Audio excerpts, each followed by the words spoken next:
Hey everyone, it's Thomas here. Today I'm going to talk about sound demos again. Yesterday I posted up a video mentioning what I think about sound demos, and thank you for everyone who responded. I'm sorry I haven't answered none of the comments, is because I was very busy yesterday. So I want to take a moment to talk about sound demo going forward and the changes to my channel. I will stop doing sound demo unless I have 100 people asking for it. Because I look at the sound demos viewership, I noticed that there's quite a significant amount of people actually looking at these sound demo. So I think 100 people asking for it is reasonable. However, if 100 people asking not to do the sound demo, I will not do it too. And you just have, at every video at the end, you just leave a comment if you want it or don't want it, right? So the reason why I don't mind doing it is because sound demo for me is like eating dessert, right? You're eating a 7-course meal, and without the dessert, it's just not satisfying. I noticed that when I watch stereo reviews on other channels, I just wish that they play for even just 10-20 seconds. It's just more satisfying. So for that reason, I don't mind doing sound demos. But like everything in life, there's a price to pay. The time I spend doing a sound demo, I can talk about other stuff. Sound demos take a long time. And even as simple as my setup is and as imprecise everything is, it takes time to do it. That time I can spend on talking about other stuff. So other stuff that I like to talk about, and I might as well give you guys a sneak peek what's coming. The Spendor SAE speaker, I like to talk about it. I like to talk about this DIY speaker that I acquired recently, my own reference system. I like to talk about some turntable that I got. Talk about what the Tecton Double Impact, where I did a shootout between that and the Bucar S300. Like to talk about the DACs that I have, the CD-ROMs that I have, my music collection, and so forth. So, as you know, time is limited for me because of family. I was shooting weddings during summer. Hopefully, right now it's going to pick up again because it's quiet down. So, pick up in the sense of pick up making more videos. So that's why some of you just don't want that sound demo. Vote, say that no, I want you to talk about something else, right? I can't wait to talk about the Double Impact Tecton. It's very, very interesting speaker. We spent the night talking about it, me and my audiophile friends. Yeah, it was a very special speaker. Anyway, so with that out of the way, let's talk about another thing that's been bothering me a little bit. The problem with my channel is that it's a bit broad, meaning that I talk about anything that I come across. And the problem is the price gap, right? Some things I talk about are not expensive, and some I talk about are very expensive. And I feel that some people don't like high price items when I talk about it. Maybe it's the way I say it, and that's where I need to improve on. Or maybe just it's something people don't enjoy. I think what people want is to hear that a $3,000 speaker, $2,000 will outperform a $20,000 speaker. I think people like that kind of story. The reverse is not true. When I come back and say, no, I've tried a lot of speakers and the $20,000 speaker is the better one. Some people suggest that maybe I don't talk about price in my videos.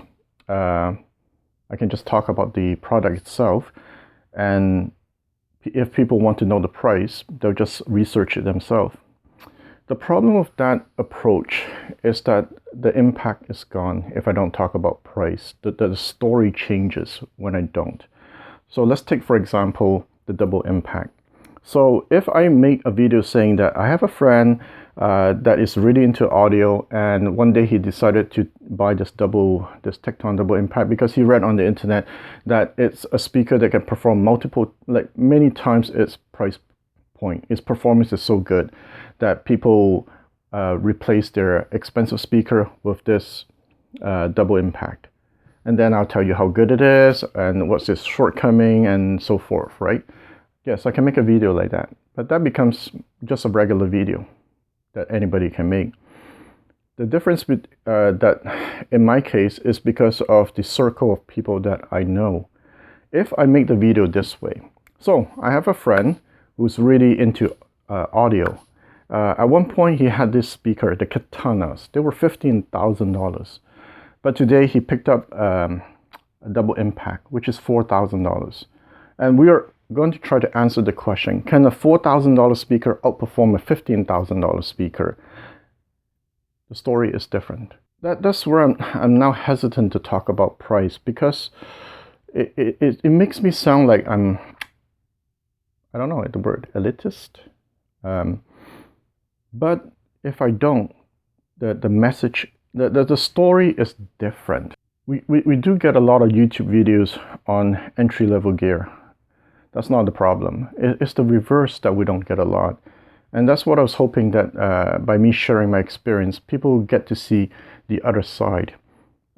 Most people think it's snake oil. You get that, you spend like crazy amount of money just to get that 3% return, 5% return.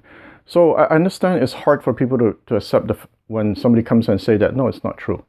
I've went through it. I can tell you it's not a 3 to 5% return. It is a world of a difference. There's a reason, there is a place for high-end audio, and there's a reason why people spend that kind of money on it. It doesn't make sense for most people, but it doesn't make it less true. So, do I sugarcoat things going forward? That crossed my mind. You see, I've been a manager for a while, actually, for 10 years. That was my previous role. And one thing I learned to be very good at is sugarcoating. You can say whatever you want to anybody as long as you choose your words carefully. And when you're supporting a group of people and people respond to things differently, you have to get very good at that. And I am good at that. The problem with that is sometimes the message takes a few tries to get through, as opposed to one shot, okay, a straight, direct, unfiltered coaching, as opposed to sugarcoating the coaching session. So there's pros and cons to it. And YouTube is not a place for me that I have to do it multiple sessions, right? To tell you, okay, here's the benefit of high-end audio, for example.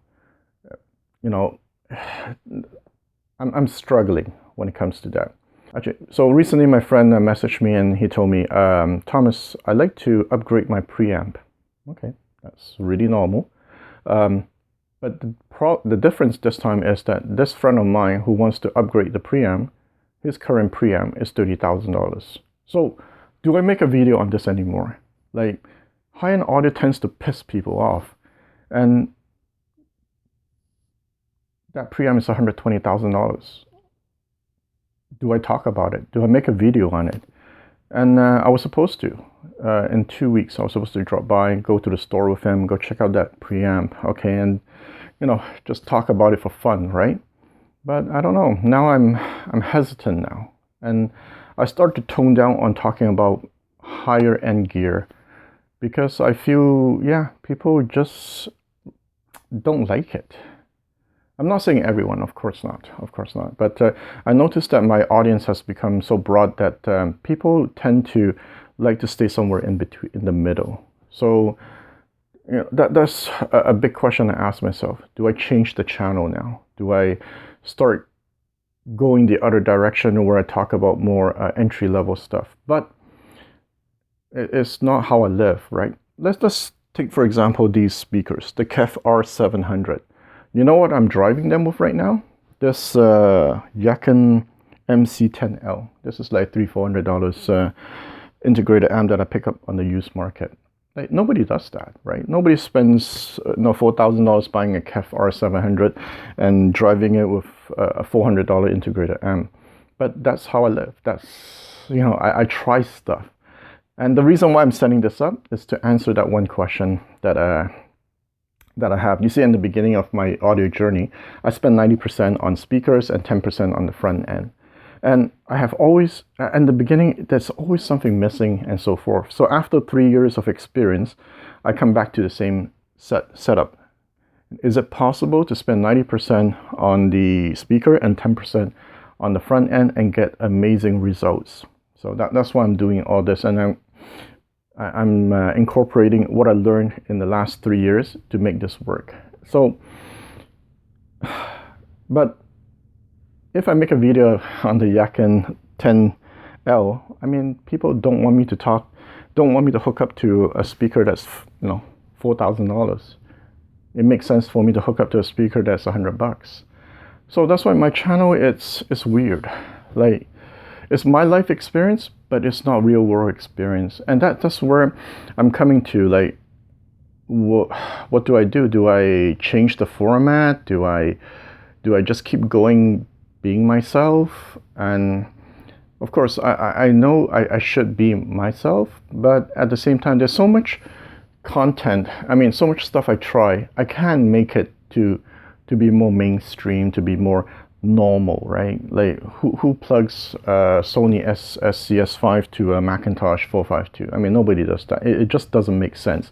For me, it makes sense in the sense, like, let's say you bought a Bucar S300. Because of its price point, $1,600, you thought you bought a Civic, right?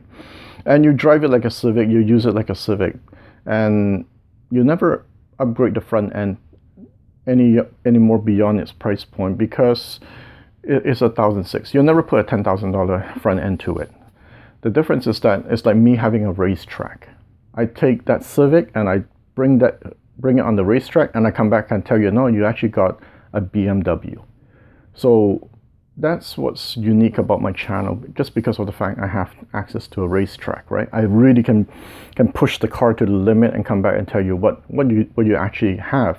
And I think there is value to it in the sense that it gets you thinking, okay, so maybe speaker is not necessarily the bottleneck, and so forth. So anyway, so this is more like a rambling video, me just sharing my thoughts on what to do with the channel going forward. Do I start toning things down? Do I stop talking about price? Do I maybe just talk about the video and then put the price in the description so you can look at it yourself?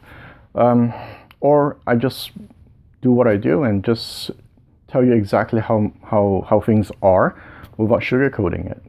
So till next time.